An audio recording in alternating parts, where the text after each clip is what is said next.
Creative Babble.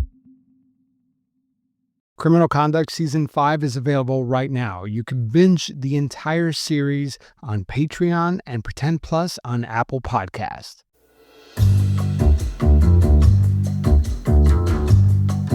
So when was the first time that you realized that maybe he was being unfaithful? There was this high-end furniture store that he was purchasing furniture from, and I started suspecting that he was cheating on me with one of the people that work there. This is Dana. Dana is talking about her failed relationship with Bill Sullivan, a Colorado businessman. Well, I take that back. There was another girl. I was worried about her, and he told me that he could never be with her because she had herpes. Bill Sullivan assured Dana that this other girl was simply just a friend. So she took him at his word. But Dana tells me that was just one of many affairs. One day, she called the woman and found out for sure he was sleeping with her. So I think that was really the first one. And again, but he would deny. It turns out there are dozens, maybe even as many as hundreds of women who say Bill Sullivan is a con man preying on women for their money. In fact, these women have banded together to form what is now known as Operation Cock Block. Operation Cock Block is a self-organized militia of scorned women who claim they have been emotionally and financially devastated by Bill Sullivan. Determined to protect others, they joined forces to expose his lies. They warn new targets, share evidence of his criminal past, and even highlight his ongoing pattern of deception. One woman acted as an inside informant, providing updates on his whereabouts and romantic pursuits. Other women monitored his social media accounts, trying to catch Bill Sullivan in the act. But some women worked behind the battle lines, like this woman named Jen. Tell me how you first met Bill and how did that start? Yeah, so I've never physically met him or seen him in person, nothing. Wait, you've never met him? Yeah, Jen never dated him. That's the beauty of all of this, yeah. But he knows of me. He knows me as Sergeant Blocker. You're Sergeant Blocker? That's awesome. Okay, yeah. And he went to the police and tried to get me arrested for impersonating an officer, and they said, no, anybody can use the title sergeant. Every militia needs its frontline coordinator, someone who can communicate directly with the victims or the new targets to warn and educate them. That's basically Jen's role. We have talked about this case for so many years, and whenever we get together, we're like, we need a wall of whiteboard to connect all the dots to who. We need a murder board. Wow. Who knew who and all that. But during that Operation Cock Block, in a month and a half, it was 20 to 25 women that he was working at one time, and had several, it was just every day we were getting another ping from somebody else. It's over 100 women by now. It just kept snowballing and snowballing and snowballing, and it's just has never stopped. Today, we're going to unseal the details of Operation Cock Block. And I'm going to attempt to reach out to Bill Sullivan to see what he thinks of his vengeful lovers. I'm Javier Leiva, and this is Pretend. Stories about real people pretending to be someone else.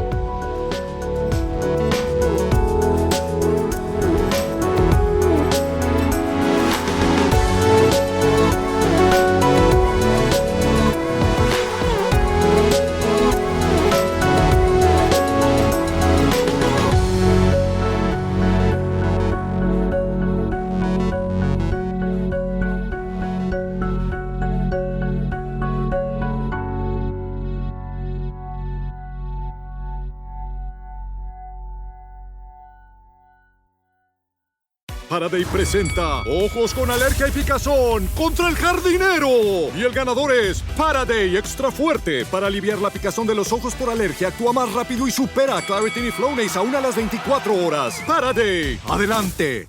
Marketing is hard. But I'll tell you a little secret. It doesn't have to be. Let me point something out. You're listening to a podcast right now, and it's great. You love the host. You seek it out and download it. You listen to it while driving, working out, cooking, even going to the bathroom. Podcasts are a pretty close companion. And this is a podcast ad. Did I get your attention? You can reach great listeners like yourself with podcast advertising from Libsyn Ads. Choose from hundreds of top podcasts offering host endorsements, or run a pre-produced ad like this one across thousands of shows to reach your target audience in their favorite podcasts with Libsyn Ads. Go to libsynads.com, that's Libsyn, ads.com today.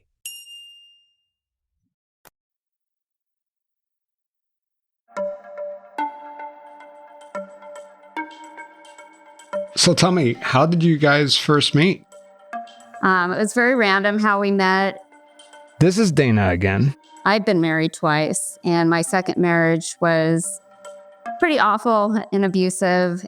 My hairdresser, who I was good friends with, Bill had just randomly walked into her salon to get a haircut and didn't know anything about his history or anything like that. And to be perfectly honest, she was like, I just wanted you to get laid. I mean, because I was not in a very good place with the divorce I was going through. And You just need a rebound, right?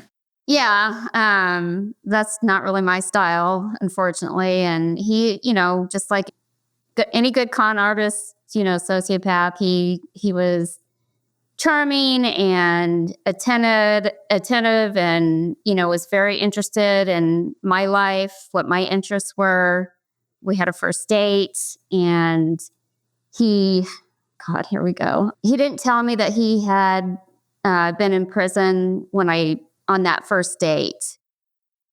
I mean, how do you bring that up, right? Telling someone you were found guilty of embezzling $1 million from his former employer doesn't usually go over very well. In 1998, Bill Sullivan was working as kind of like the chief financial officer at this Denver DVD and Laserdisc distribution company. Little did the company know that Bill was bleeding their bank account dry, to the point that the company had no choice but to shut down. Bill pleaded guilty and was sentenced to 10 years in prison for this, but only ended up serving about 8 years. But let's get back to Dana and Bill's first date. We happened to go to the same church at the time. That was kind of a big deal. At the time, things were looking promising. He told me that he was going through a divorce. They had a lot in common. They were both single parents. Dana had a 7-year-old son, and Bill was the father of twin boys. But right away, there were some red flags that she missed, like the way he spoke about his soon-to-be ex-wife. When he called her a gold-digging bitch right out of the gate, and made her into a villain. She supposedly was a stripper, just was with him for his money, and she took it all and took his kids. So, immediately, I don't like this woman, whoever she is. But eventually, the truth about Bill's criminal history was bound to come up. So that first date, I guess was a good first date. He had to divulge that he had been in prison because when I did meet him, he was living in a halfway house. I mean, he couldn't drive. He wasn't allowed to drive, things like that. Did he have an ankle monitor? He did. When he got out of the halfway house, he had an ankle monitor for about a year. So he did tell me that he had been in prison for embezzlement, but he said that he had invested this money, this $1 million that he had taken from the company, had basically just, quote, paid himself back.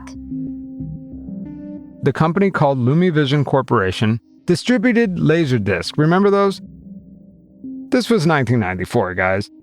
There was this awkward time in between where movies came out in giant pizza-sized discs. LumiVision, the company that Bill worked for, would buy rights to films, then distribute those films to music and video shops like Tower Records. Bill, who claimed to have a degree in accounting, joined the company as a bookkeeper, and eventually made his way up to controller. It was his job to track every dollar coming in and every dollar going out of the company. But did Bill Sullivan ever get a degree in accounting? Well, according to an article by Westward magazine, the University of Denver, where Bill says he earned his bachelor's degree, says that it has no record of a William P. Sullivan ever attending there. Maybe if Bill Sullivan had attended business school, he would have learned all about embezzlement in his accounting courses, and that stealing money from a company you work for is not a good idea. But that did not stop him. While working at LumiVision, Bill wrote checks to himself. $2,000 here, $2,000 there. It started off slow, but eventually, Bill cashed up to 2 checks a day. He was also accused of abusing the company credit card, treating himself to vacations, plane tickets, hotels, rental cars, jewelry, you name it. So what any of us ever saw was what he sort of wanted us to see. This is Jamie White, the former CEO of LumiVision. And near the end, when I thought he was paying bills to our creditors, he was actually writing many of them to himself. So he was able to, over about a 4-year period, he was able to get $900, close to $1 million in over the 4 years. The company's CEO, Jamie White, knew that his company was struggling, but he figured that it was the lack of adoption of laser discs in the market. He had no clue that his wealthy, well-dressed financial controller was bleeding the company dry. In 1998, Jamie White, the CEO, saw the writing on the wall and phased down his operations. Bill must have thought he got away with it until he was arrested and charged with 5 counts of theft. He told investigators that he didn't steal the money, he was just giving himself a raise. So he admitted that, how he took the money back was wrong and obviously went to jail for it.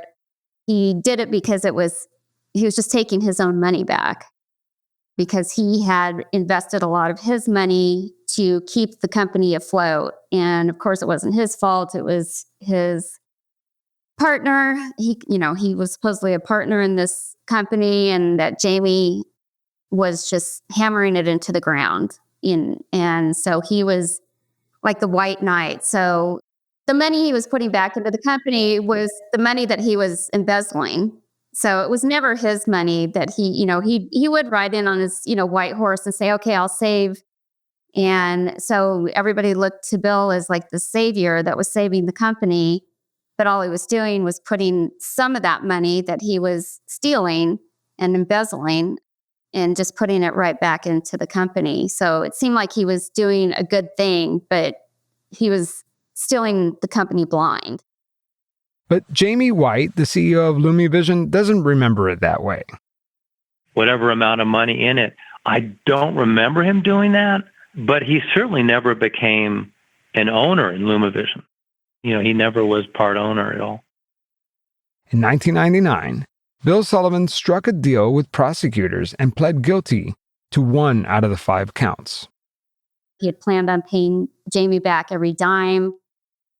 But back then, when they started dating, Dana didn't have the full story. Bill told Dana not to worry, that he had plans to repay the company for the money he embezzled, and that he was ready to put all of this behind him. The last check I believe I got from him was for about $750. I think it was last year. And then a number of years before that, a check for $500. And I can't even tell you how much he's paid back over the years. It's in the few thousands of dollars, but with interest, he owes many million. So it turns out that Bill Sullivan wasn't being so truthful with Dana. To her, he seemed like a remorseful, changed man. She didn't have a reason not to trust him. I was the best thing that had ever come into his life. He just wanted to make things right so we could have a normal life together. And those are the words I wanted to hear. I mean, at the time, my Christian faith was important to me. I believe that people deserve second chances. He made it sound like he was going to make it right. But he had to get through his, probation and all that kind of stuff. There's always something that, he had to get through before he could actually do what was right. And that just kind of kept me on the hook. But knowing what she knows now, she realizes that she was in a very precarious situation. You do try to figure out why in the hell did I fall for, somebody like this and gets, so hooked. I was naive, but he was just above and beyond what I had ever, even seen anything on TV. Like, you think of a psychopath, you think of somebody, a murderer, you don't think of somebody that is, conning you out of your, of your entire life. And it wasn't like that all the time, right? Like that, his past crimes did not define your relationship, I would imagine. I'm sure you guys had good times too, right? Yeah. Oh, he was great. Like, he was super attentive. You talked about other things. Well, right? He was really attentive in that first year anyway. He was really interested in getting to know my son. It was about maybe a month or so into our relationship. He had called me literally on Father's Day, was crying. And so he's in the middle of this terrible divorce. So I already know he's been to prison. His soon-to-be ex-wife had up and moved, like took everything from there. She up and left him, took his kids, all that kind of stuff. And he calls me on Father's Day, and they had done a paternity test. And he had found out that those kids were not his. And I was so crushed for him. Like, I was crying on the phone with him. I mean, I just couldn't even imagine that this evil woman, would do. He'd already painted a terrible picture of her, and now this happens. And that pulled on my heartstrings. And that's when I was in for it. Because, if you've got a soft heart. Was he pretty emotional too? Oh, he was crying. Yeah. It was all a lie. The kids were never his. I talked to her after we had broken up, and she gave me the full story on a whole lot of things. But yeah, those kids were never his. So he was lying about that. And he knew that would really get to me, that he found out that those kids weren't his, and how awful that is. He's got you with this paternity story. He's devastated. He's almost like this wounded bird, that he had a bad childhood. He was abused. His parents, his mom supposedly died when he was 5. There's a chance that he was maybe adopted. He showed me paperwork, but it looked like, there was literally whiteout on it. There was a sob story for everything. After Bill Sullivan was released from the halfway house, Dana says that he wanted to move in together. But she pumped the brakes on that idea. I felt like he needed to, get back on his feet and do his thing. So for that first year, we dated but weren't living together. And he was cheating on me the entire time. He had no credit. He really had no money. He was working for a company that knew about his criminal past. And I wasn't making a ton of money, but I did have good credit. And that's what he took full advantage of, was my good credit. So that in that first year, I had put my name on a used vehicle for him. And that's when the whole financial thing started, really, with him. You see, Bill didn't have a car, and his credit was destroyed. So he asked Dana if she could finance a brand new Range Rover, and he promised that he would make the payments. So she agreed and added the car to her name. It wasn't just the car. Eventually, Bill will somehow manage to convince Dana to also buy a Kawasaki Ninja motorcycle in her name. Then a Mercedes. She thought, as long as he makes the payments, what's the big deal? So he kept pushing and pushing Dana to move in with her. After we moved in together, we were renting a house. That's when the red flags started. This particular night, he was going to go out with his guy friends, whoever they were, and go play poker, which he never did. And I called BS on it, but he went anyway. Dana knew that Bill had a lot of female friends, but it wasn't until they lived together that she realized the extent of it. After going to play quote-unquote poker with his buddies, he brought a bunch of people home with him, including a woman who we're calling Lisa. Dana already suspected that Bill and Lisa were having an affair. They came home and I was upstairs in our room trying to go to sleep, and they went That's down. the part I don't understand. So he knows you're home and he's inviting all these people over? And they were all really, really drunk, like really drunk. So you're upstairs. Mm-hmm. He knows that you're upstairs. He's having a party down in this basement with this girl that that you already are suspicious of. Right. Like, is he that blatant about? He was that night. One of the women from the party in the basement walks upstairs. She knocks on I hear this knock on the bedroom door, and I sit up in bed and she's, she said hi, and I'm like, hi. I already knew who she was. And she goes, Dana, we're all coupled up downstairs. Coupled up? What the heck does that mean? The women tried to convince Dana to come downstairs for a drink. Dana asked her, "Is Bill downstairs with Lisa?" Lisa is the same woman Dana suspected was sleeping with Bill. And she goes, yeah, she's been with him for a long time. I don't remember exactly the word. So that was my confirmation, at least in that moment, that my suspicions were correct. So I went down there and I told everybody to get the fuck out of, my house. I was pretty upset. But who did she think she was talking to? Did she not know that you were in a relationship with him? Or no, they thought I was broken up with Bill and like I was sponging off of him. Bill was completely hammered. So there was really no talking anything through that night. Like I even left and was going to a friend's place. But that was it? The relationship was over at that point? No. So I believed what he said. And of course he was going to do better. My name was on the car. We didn't own this house. We rented it. You're already in really deep at this point, or at least I felt like I was. And I was in love with him. I wanted to believe him. And, every time he would screw up, he would find a way back in. I know, what was she thinking? But you weren't in her shoes. Eventually, time passed, and Bill convinced Dana to buy a house under her name because, his credit still was completely shot, so it had to be me. Soon after, she finally confirmed that Bill was cheating on her with this girl named Lisa. And I broke up with him. And I went out with my friends, and I was just going about my business. And he was showing up at every place that we would go to. Like he was following me around. And it was really late at night. It was like 1:00 in the morning, and we were headed to a restaurant. One of my girlfriend's boyfriend's family owned a restaurant. We were just going to go hang out there. And I get these series of texts like, I'm just saying goodbye. I'm sorry I ruined your life, blah, blah, blah. And so I whipped a Yui and I went home, and the garage door wouldn't open up.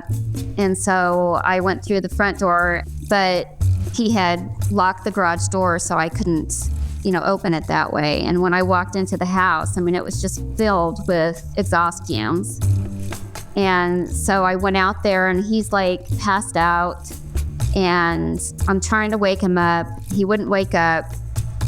No, he didn't do it right, by the way. He just turned on the car. There was no... It didn't go into the car, yeah. No, but it was completely fake. But I ran inside. I got the phone. Before I called 911, I was like, I am calling 911. You need to wake up, and with his past and everything, that, the cops showing up probably wouldn't be a great thing. But he wouldn't wake up, so I called 911, and all they could hear was me saying, get out, because I was trying to get him to wake up and get out of the car. And then all of a sudden, he pops up, he opens the garage door, and he puts it in reverse, and then he kind of slowly backs out, and then kind of slowly goes in the lawn, and then stops, and then he passes out again. And he had this spit like running down his chin. And by that time, the 911 operator had called we've got the police, we've got paramedics, and we have the fire trucks. Because I never really even said anything to her. All she could hear me say was, get out, get out, get out. So in this little sleepy cul-de-sac neighborhood, I mean, it was just lit up like Christmas. And then he pops up again and goes inside. And he goes up to our bedroom upstairs. I mean, I am just literally looking at them and, and so they went up there and then they took him to the hospital. He was put on a 72-hour hold. The counselor there, she flat out told me that she thought he was faking it. And I thought she was a monster, because who fakes something like this? You believed it. I believed him. Yeah. And he was on that 72-hour hold. He got flowers from one of his other women that he was sleeping with while he was there. I saw her. But of course, he wasn't sleeping with her either. She's just a friend. And it worked because I went back to him. So that was just a big ploy just to get you back? Yeah. So he has a suicide attempt. He wins you back. Yeah, we probably lasted about 6 or 7 months beyond that. It was that summer that we finally broke up. I mean, I was done, really done, and he was not leaving. Finally, Dana had enough of Bill. And that's when Operation Cockblock was born. More on that after the break.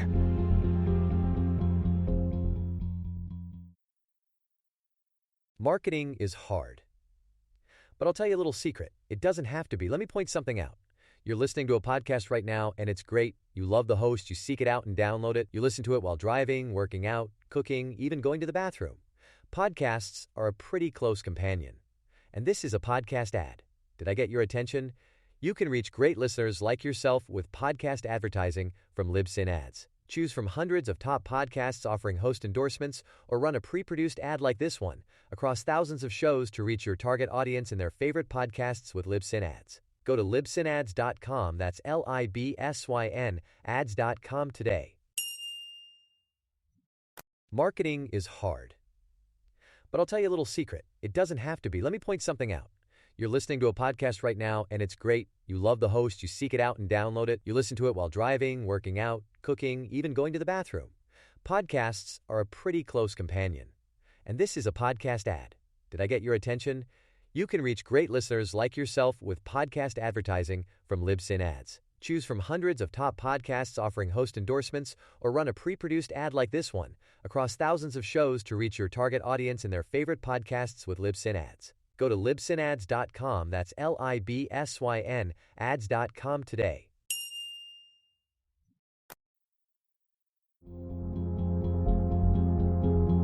Well, we broke up. He moved out. I tried to hold on to the house, but I was in deep debt with a lot of things at this point. The house, what else were you? The house, I had put my name on a Mercedes. Like, I had a credit card that was all from our relationship that was, I was like $23,000 on it at 21% interest.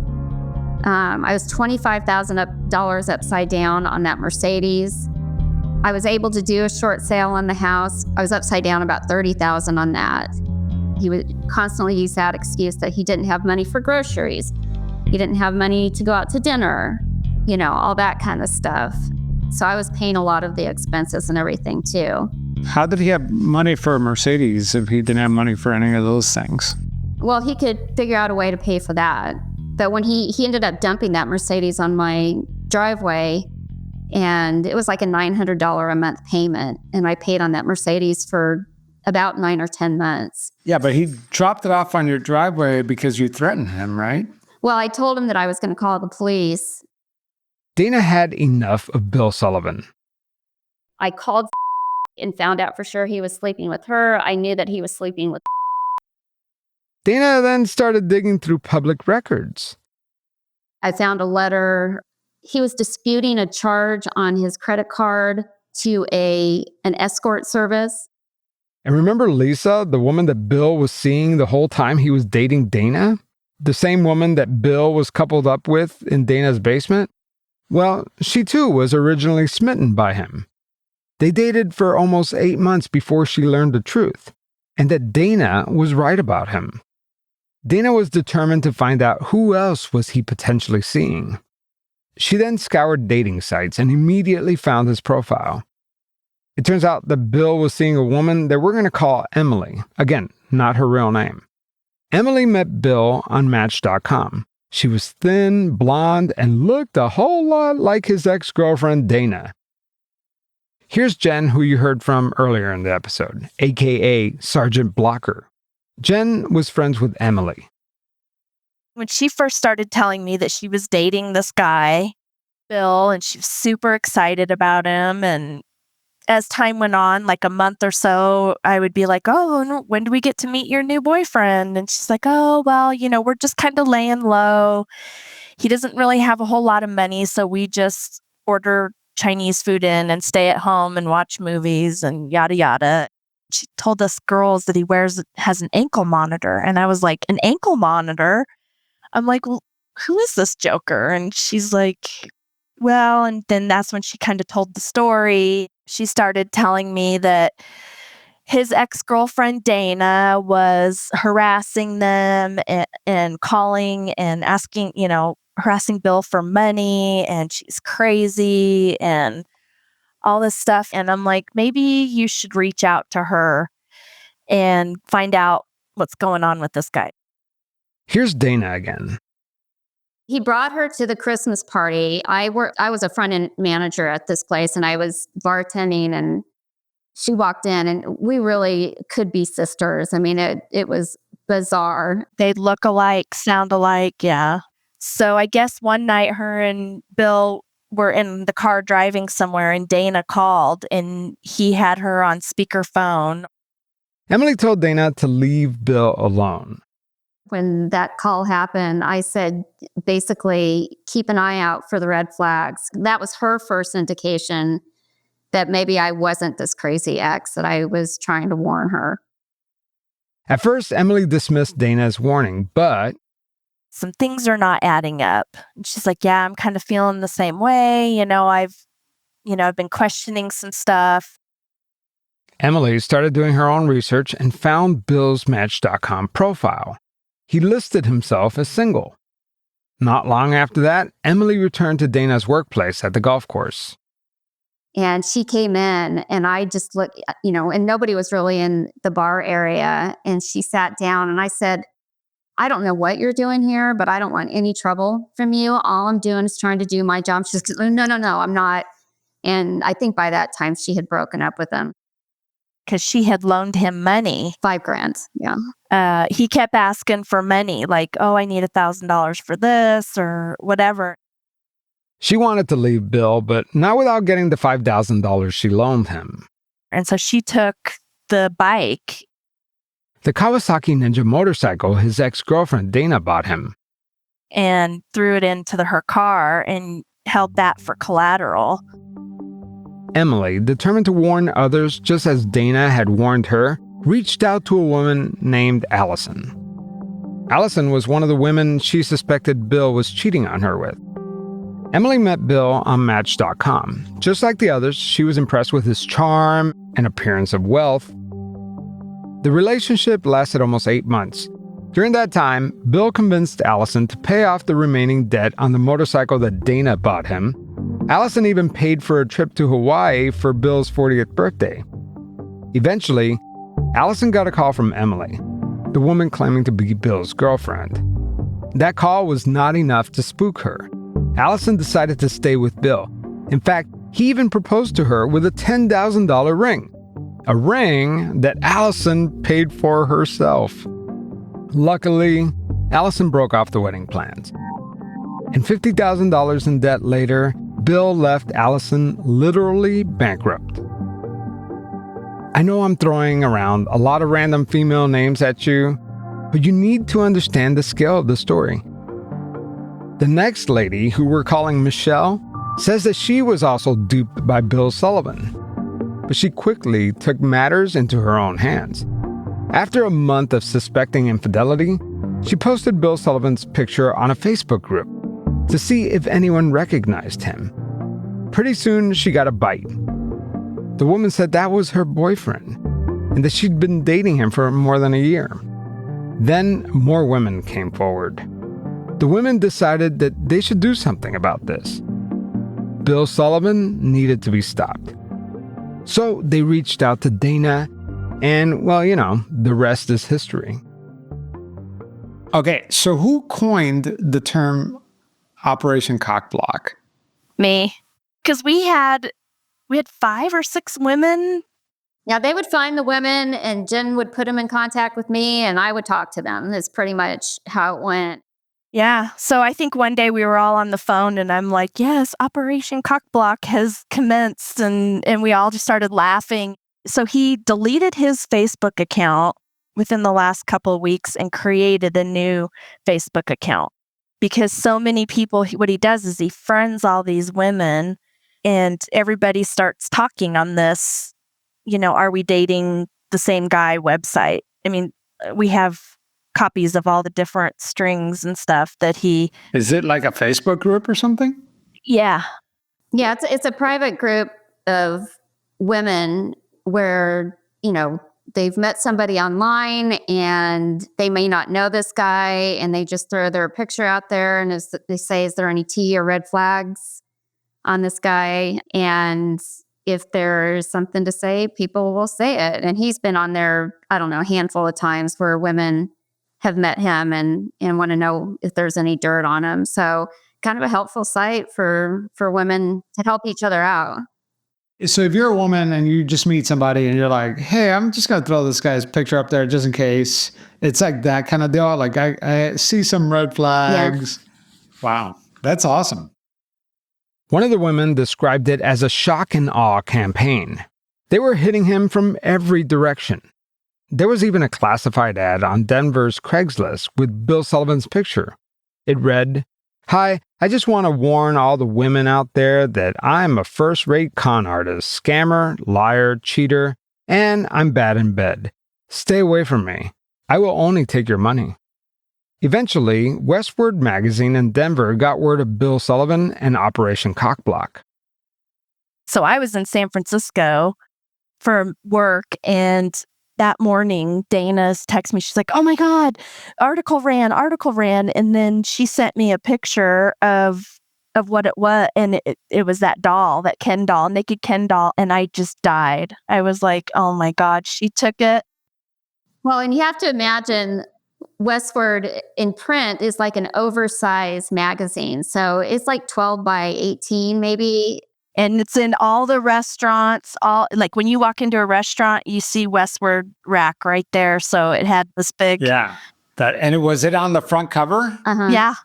Oh my gosh, that's hysterical. So it's a Ken doll with the words Operation Cockblock over the private parts. Isn't that great? By the way, huge shout out to Melanie Asmar, who wrote the article for Westward. Excellent piece on Operation Cockblock. I'll make sure to link to that article in the show notes. I mean, even talking to this most recent girl on Facebook, that she only went out with him a handful of times, and then she Googled him and found the article and called it off. But it sounds like she was going down that same road, getting seriously involved with him and everything. And I just started not even giving her a quarter of the story. It's so hard for people to comprehend that somebody can be like this and that, all of this can be true. And, it's sorted out in my head because I lived it. But when you're trying, us explaining this to you today, there's just still so much more to the story because it's really complicated. And that's how, that's part of the con, is to keep it complicated. Keep it all, upside down and inside out, so you don't know which way is up. And right, you have to be smothered in it, and in order to understand how you could fall for something like this. Yeah. So he's working multiple people all at once, and he'll use the same pet names, things like that, because I really feel like it's hard for him to keep everybody's name straight. Like, for instance, Hunnage was one of my pet names, and he used that same pet name. Who calls anybody Hunnage? Never heard of it, yeah. He used that on multiple women. It was special because you're gorgeous and Honey and Gorgeous, like put together. I don't know, some BS like that. He's working multiple people all at once. All this got me wondering, does Bill Sullivan have a type? I mean, is there a certain profile of women that he targets? He is going to use anybody. It does not matter. It doesn't matter what you look like. Like, he doesn't have a type. Like, people would say, Shane and I looked exactly alike, so he has a type. It doesn't matter. It doesn't matter.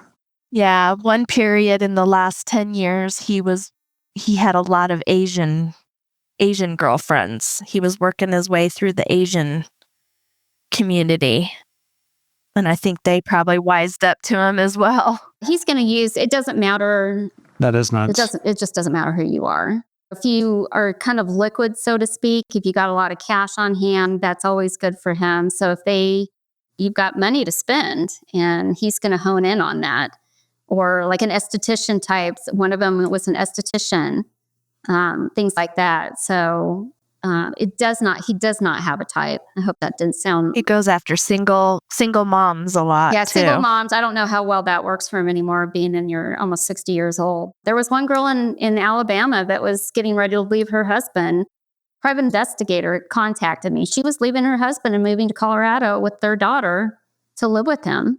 His type is green, yeah. If he's going to get credit or money or something. I reached out to Bill Sullivan, but he has not returned my request for comments. However, he did go on the record with Westward magazine back in 2010. He told the magazine, quote, "I think there's a little pack of 2 or 3 women who are out to ruin me," he said. Bill admits that he wasn't always the nicest boyfriend. Quote, "Have I cheated before in a relationship? Yes."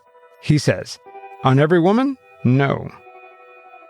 As for the money that his exes just gave him, he said, "I've never screwed anybody over." But remember Lumi Vision, the company that he embezzled from? They tried to recoup their money by garnishing Bill's wages.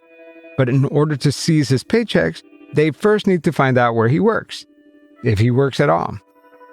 Here's Jamie White, the former CEO of Lumi Vision.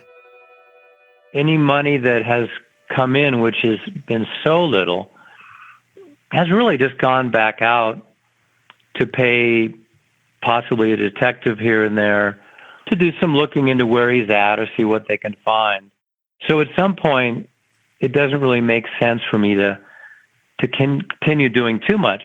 I think people need to learn to be careful these days and know what they're getting into and realize that there are people that are very slippery. And he'll take advantage of somebody to get money. Mm-hmm. He'll take advantage. I mean, when he was married to one woman, he was obviously seeing another. I mean, he didn't really care. It was literally all about him. And it always will be.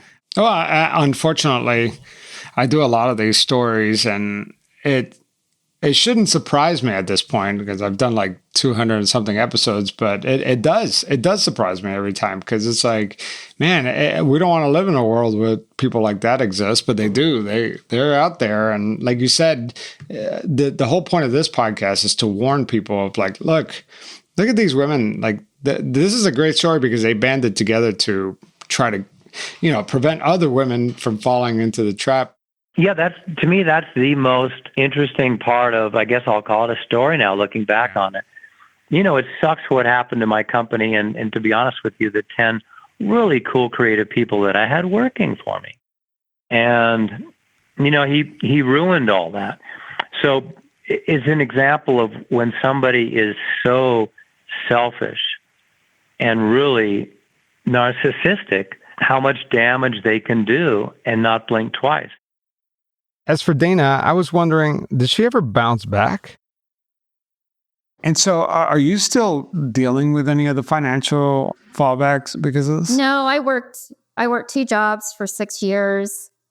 I never did file bankruptcy. I was determined not to do it. Looking back, I probably should have. I mean, it did take me about 6 or 7 years to get completely out of debt. And I'm a single mom. I mean, I lived with my parents for a couple of years after that, little things like that, and just worked my ass off until I got all that money paid off. So, but yeah, it'll sting for the rest of my life. That's for sure. Yeah.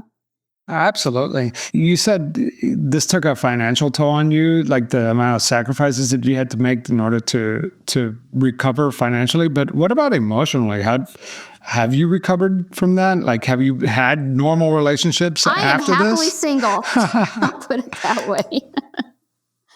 I always joke my man picker it never really worked very well. So I'm good.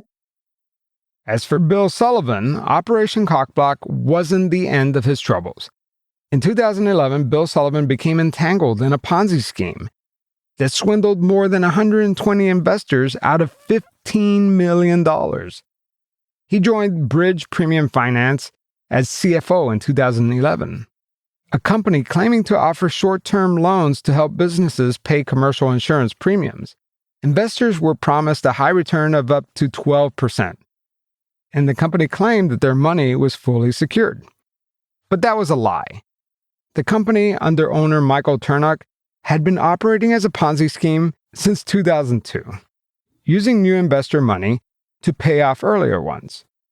Despite knowing the company's dire financial state, Bill Sullivan continued to mislead investors, generating false account statements and accepting new deposits.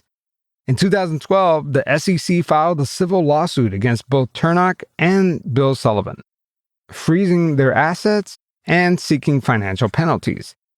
Turnock, the owner of the company, eventually pled guilty in a criminal case and was sentenced to more than 6 years in prison.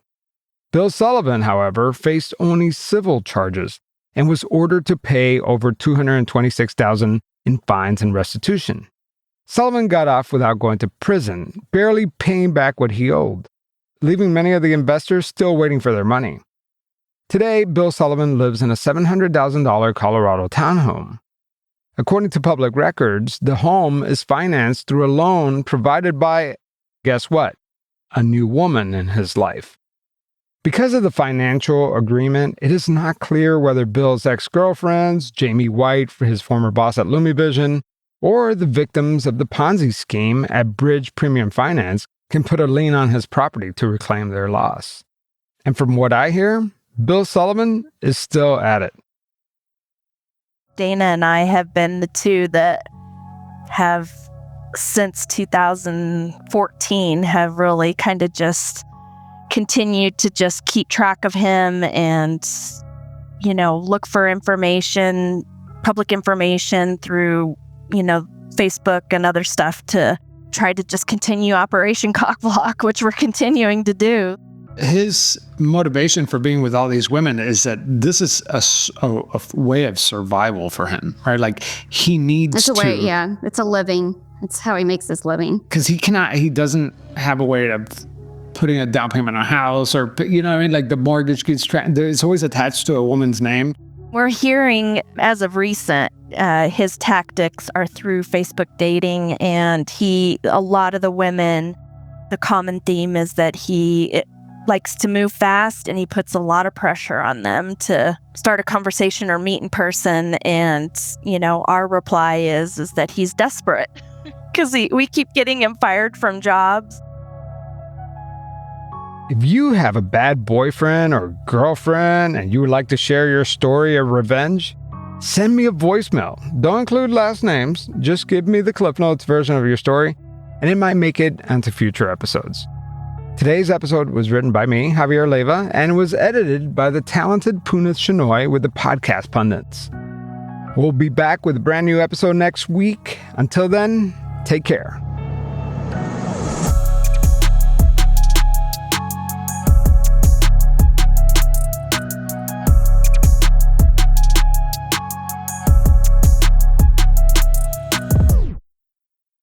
Marketing is hard.